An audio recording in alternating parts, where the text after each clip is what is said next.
अवध पंच में मधुकर उपाध्याय का राम राम भैया। आज बात उत्तर प्रदेश की, जिसकी राजधानी लखनऊ में पिछले दिनों एक जलसा हुआ, एक समारोह का आयोजन किया गया और वो समारोह खास था। ये कोरोना का समय है तो तमाम लोग जो उसमें बुलाए गए थे, आमंत्रित थे, उनको कुर्सियां बीच में जगह छोड़ छोड़ कर बिठाया गया, दूर दूर बिठाया गया। लोग समझ रहे थे कि शायद ये कोरोना के प्रोटोकॉल की वजह से हो रहा है, लेकिन बाद में उनके सामने बिल्कुल बड़े बड़े चेक काट कर रख दिए गए उन बीच वाली कुर्सियों पर, और आदमकद चेक, मतलब इतने बड़े कि आप उठाना भी चाहें तो ना उठा पाएं। ये आयोजन हुआ लोक भवन में, और सब उसमें जो उत्तर प्रदेश में कोरोना के समय पत्रकार जिनकी मृत्यु हो गई, जिनका निधन हुआ, उनकी पत्नियों को बुलाया गया था या उनके परिवारजनों को बुलाया गया था और उन्हें 10 लाख रुपए की राशि प्रदान की गई। वो चेक, जो बड़ा सा आदमकद चेक बनाया गया था, वो 10 लाख रुपए का चेक था और बीच की कुर्सियों में रखा हुआ था कि आदमी न दिखाई पड़े लेकिन चेक दिखाई पड़ जाए। तो वो आयोजन, उसकी तस्वीरें उस तरह से छपी भी नहीं। तस्वीर छपी, मुख्यमंत्री आदित्यनाथ जी भाषण दे रहे हैं या दूसरी और तस्वीरें छपी, लेकिन वो चेक वाली तस्वीर कम जगह प्रकाशित हुई, कम लोगों ने उसको दिखाया। अब दान करना एक तरह का दान ही है, ये अनुदान कह लीजिए या दान कह लीजिए, अनुदान भी दान से ही बना हुआ शब्द है। तो लोगों को जब ज़रूरत हो उस समय आप उनकी मदद करें तो उसको एक तरह से, और उसके बदले में कोई उम्मीद न रखें, तो वो दान ही है। और अगर उम्मीद रखते हैं तो भी वो दान है, भले उसकी किस्म, वो जो जिस तरह जिस कोटि का वो दान माना जाएगा उसे निकृष्ट गिना जाए, लेकिन है तो वो दान ही। जो पुराने ग्रंथ हैं उनमें बहुत महिमा दान की बखान की गई है। बहुत सारे श्लोक मिलते हैं इस तरह के, बल्कि एक श्लोक तो बहुत चर्चित है, सब लोग उसके बारे में बात करते रहते हैं, बोलते रहते हैं जब तब, कि मुखो पवित्रम यदि राम नामम, कि मुंह पवित्र हो जाए अगर आप राम का नाम लेते हो। मुखो पवित्रम यदि राम नामम, हृदयम पवित्रम यदि ब्रह्म ज्ञानम, कि ब्रह्म ज्ञान हो तो हृदय पवित्र हो जाए। और चरणों पवित्रम यदि तीर्थ गमनम, हस्तो पवित्रम यदि पुण्य दानम, पैर तीर्थ यात्रा पर जाने से पवित्र हो जाते हैं और हाथ दान देने से पवित्र होते हैं। तो उत्तर प्रदेश में जहाँ एक संत पुरुष आदित्यनाथ जी, योगी जी मुख्यमंत्री हों और उनको ये श्लोक ना मालूम हो या उसका महत्व न समझते हों, ये तो नहीं हो सकता। तो उन्होंने तो खुले हाथ से 10-10 लाख रुपए उन पत्रकारों के परिवारजनों को दिए जिनकी कोरोना में मृत्यु हो गई थी। अब तमाम तरह की आलोचनाएं, और कुछ लोग बोलते हैं कि योगी जी ने दान देने में एक तरह की जो सावधानी बरती जानी चाहिए थी, जो हमारे पुराने ग्रंथ कहते हैं कि बरती जानी चाहिए, क्योंकि दान एक ही तरह का नहीं होता है। पुराने जो ग्रंथ हैं उनमें लिखा हुआ है कि दान 9 तरह का होता है। उसमें जो सर्वश्रेष्ठ दान है उसका जिक्र मैं बाद में करूंगा, लेकिन 3 दान श्रेष्ठ माने जाते हैं: गोदान, विद्यादान और भूदान। इसके अलावा जो उसके और श्रेणियां हैं दान की, उसमें अभयदान, अन्नदान, सत्संग, कीर्तिदान, ये सब भी आता है। लेकिन जो सर्वश्रेष्ठ दान माना जाता है वो गुप्त दान है। ऐसा दान जिसने अगर दाहिने हाथ ने कुछ दिया तो बाएं हाथ को पता न चले, किसी को कानो कान खबर न हो कि आपने दान दिया। ये तमाम जो विवरण हैं ये पुस्तिकाओं में, पोथियों में भरे पड़े हैं। शुक्राचार्य जो राक्षसों के, असुरों के गुरु थे, उनकी एक पुस्तक है शुक्र नीति, उसमें एक श्लोक आता है और उसमें वो कहते हैं कि गुप्तदान के समय कौन सी ऐसी चीज़ें हैं, 5 चीज़ें जो गोपनीय रहें तो अच्छा है। दान उसमें से एक है। बाकी 4 चीज़ें क्या हैं? वो श्लोक है कि आयुर्वित्तम गृहज छिद्रम मंत्र मैथुन भेषजम, मतलब भेषज दवाई, मंत्र, मैथुन घर का भेद, मित्र, और और वित्त, रुपए पैसे का मामला, ये गोपनीय ही रहना चाहिए। और दान माना पमानम च नवयतानि सुगोपयोत, कि गुप्त दान नहीं देंगे, अगर दान करने में इतनी सतर्कता नहीं बरतेंगे, चाहेंगे, कोशिश करेंगे कि उसका प्रचार हो जाए कि आपने दान दिया, तो ये निकृष्ट किस्म का दान है। दान फिर भी है, लेकिन इस निकृष्ट दान की जो 3 कोटियां हैं, वो गोसाई जी भी उसका जिक्र करते हैं। वो कहते हैं कि पहली कोटि का जो धन है उसका 3 ही इस्तेमाल हो सकता है, या तो आप उसे दान दे दें, या दूसरा उसका उपभोग कर लें, या तीसरा जो सबसे खराब है कि धन का संग्रह करें।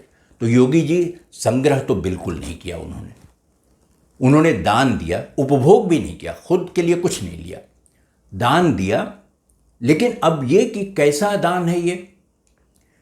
पुराने ज़माने में बहुत सारे लोगों के मन में ये होता है कि हमारा नाम बचा रह जाए, हमारे बारे में लोग जाने, तो दान देते थे जाके मंदिर में, और एक पत्थर लगवाते थे अपने नाम का, कि आने वाली पीढ़ियां या उनके घर परिवार का कोई आदमी जाए तो देख ले कि फला सेठ ने, फला आदमी ने इतना पैसा दिया, अपनी पत्नी की याद में एक पत्थर लगवा दिया मंदिर में दान देकर।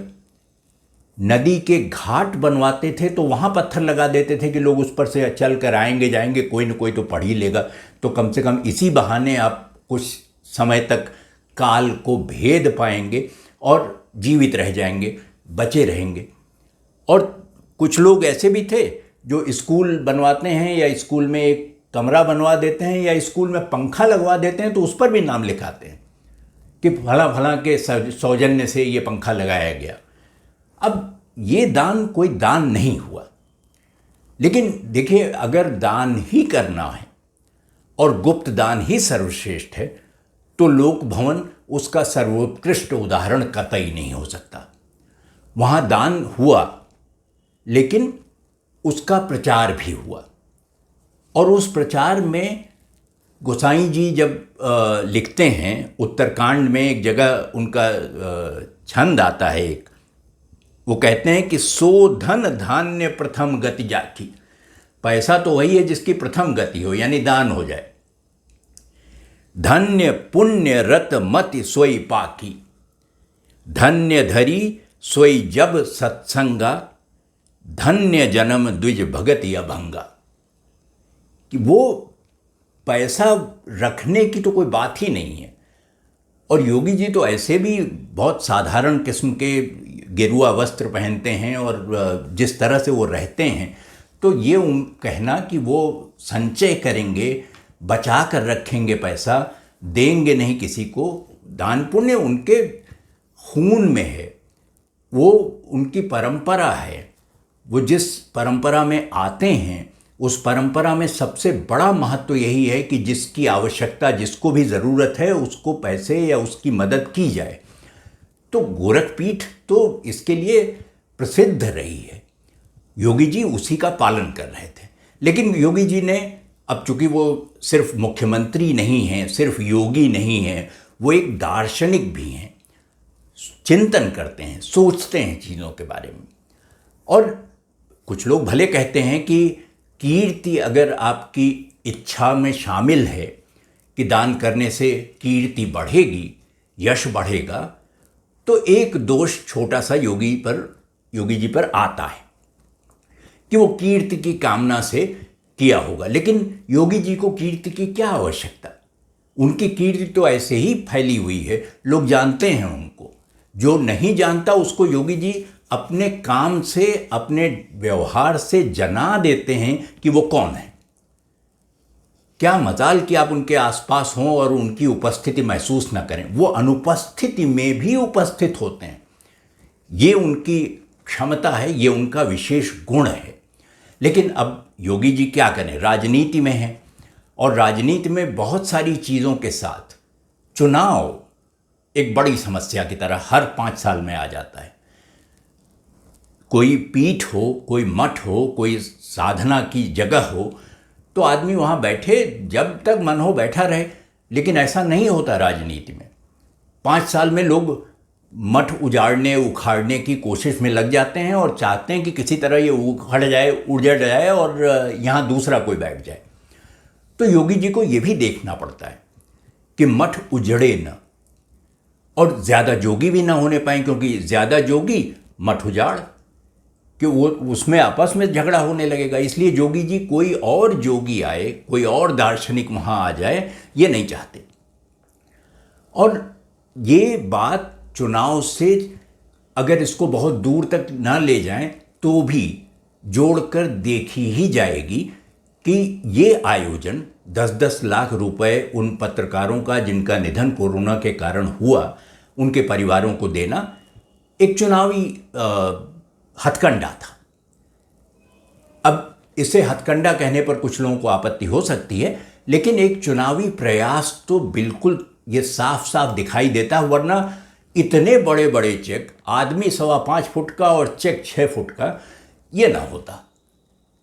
तो यश की कामना और ये मठ में जहाँ वो बैठे हुए हैं, जिस आसन पर वो विराजमान हैं मुख्यमंत्री के, वो बचा रहे, बना रहे, ये उसमें निश्चित करना, सुनिश्चित करना योगी जी का एक काम है। जनता को देखना एक काम है, लेकिन एक बड़ा काम चुनाव जीतना भी है। अब देखिए, इसमें योगी जी का कोई दोष है नहीं। वो चेक क्या करते, इतना बड़ा चेक बनवा दिया सबने। और आमतौर पर मंदिरों में एक दान पेटी रखी होती है जिसमें जाके लोग पैसे डाल आते हैं ताकि कोई देखे ही ना भगवान ने देखा कि आपने कितने पैसे डाले, ना आपके बाएं हाथ ने देखा कि कितने पैसे डाले, ना आपके परिवार के, आपकी पत्नी, बच्चों ने, किसी ने नहीं देखा। लेकिन अगर चेक इतना बड़ा हो तो दान पात्र तो फूटना ही है। टूट गया। लेकिन योगी जी इससे विरत हो जाएं दान से, सिर्फ दान पात्र टूटने की वजह से दान की महान परंपरा छोड़ दें, यह नहीं हो सकता था। और इसीलिए योगी जी ने चेक बड़े हुए तो हुए, लेकिन दान देने की परंपरा जारी रखी। अब इसका चुनाव से क्या मतलब है और इसका चुनाव पर होगा क्या असर, ये देखने की चीज़ होगी, जो अभी नहीं तो 5 महीने बाद दिखाई पड़ जाएगी, क्योंकि चुनाव तो सिर पर है। तो आज अवध पंच में इतना ही। अगले अंक में मिलेंगे तो फिर किसी और विषय पर चर्चा करेंगे। तब तक आप अवध पंच देखते रहिए और हमें लिखिए awadhpanch@gmail.com पर। आपकी प्रतिक्रियाओं का स्वागत है। तो अगले अंक में आपसे भेंट हो, तब तक के लिए राम राम भैया।